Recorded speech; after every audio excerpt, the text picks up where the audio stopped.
আসসালামু আলাইকুম। সবাইকে আমার চ্যানেলে স্বাগতম।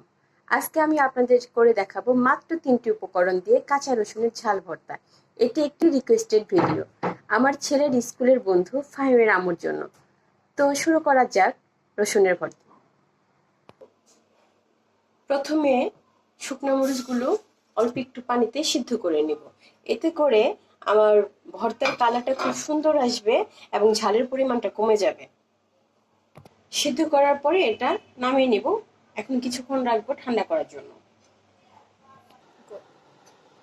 শুকনো মরিচটা এবার ঠান্ডা হয়ে গেছে। এবার একে একে পাটার মধ্যে শুকনো মরিচ, লবণ আর রসুন একত্রে নিয়ে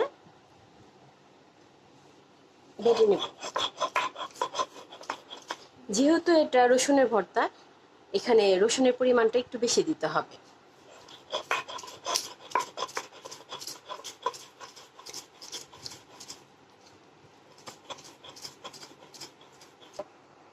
বাটার সময় সামান্য একটু পানি দিয়ে নেব, একদম অল্প পরিমাণ, হাতের তালুতে করে।